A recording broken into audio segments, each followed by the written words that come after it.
तर निवडणुकीच्या रणसंग्रामासंदर्भातल्या आणखीन टॉप 9 बातम्या पाहूया। अजित पवारांच्या राष्ट्रवादीत उमेदवारी वाटपावरून पक्षांतर्गत वाद, मलिकांच्या वाढत्या हस्तक्षेपावरून निवडणूक निर्णय समिती नाराज, नवाब मलिकांनी एकाच समाजाला प्राधान्य देणं चुकीचं, समितीचं म्हणणं। नाशिकमध्ये शिवसेना दादांची राष्ट्रवादी एकत्र निवडणूक लढवणार, तर भाजपा स्वबळावर लढणार, सामंजस्यानं जागा वाटपाचा तिढा सोडवणार, नरहरी शिरवळांची माहिती। सांगली शिवसेना भाजपची युती तुटली, शिंदेंची शिवसेना स्वबळावर लढणार, भाजपनं अंडर एस्टिमेट केलं, शंभूराज देसाईंची प्रतिक्रिया, भाजपला शिवसेना शिंदे गटाची ताकद दाखवून देऊ, भाजपला इशारा।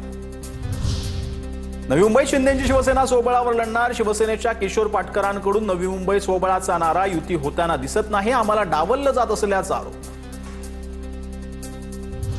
अकोल्यात महायुतीमध्ये बिघाडीची मोठी शक्यता, भाजपाकडून दादांची राष्ट्रवादी आणि शिवसेनेला अल्टिमेटम, लवकर निर्णय घ्या नाही तर प्रेमानं वेगळा विचार करण्याचं आवाहन। छत्रपती संभाजीनगरमध्ये अद्याप भाजपाकडून युतीचा प्रस्ताव नाही, भाजपचा प्रस्ताव समाधानकारक असेल तरच युती होईल, संजय शिरसाटांची भूमिका। मुंबईमध्ये पवारांच्या पक्षाची पहिली उमेदवारी यादी जाहीर, पहिल्या यादीमध्ये 7 जणांची नावं निश्चित, उर्वरित 4 जणांच्या नावांची यादीही येणार। मुंबईमध्ये पवारांची राष्ट्रवादी, ठाकरेंची शिवसेना आणि मनसेसोबत निवडणूक लढवत आहे।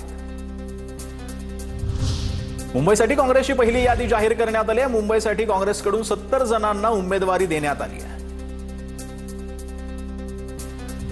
मनपा निवडणुकीसाठी अर्ज भरण्याचा उद्या शेवटचा दिवस आहे, मुंबईत एकूण 401 उमेदवारी अर्ज आतापर्यंत दाखल झालेत, उद्या सकाळी 11 ते सायंकाळी 5 वाजेपर्यंत अर्ज जे आहेत ते दाखल करता येतील।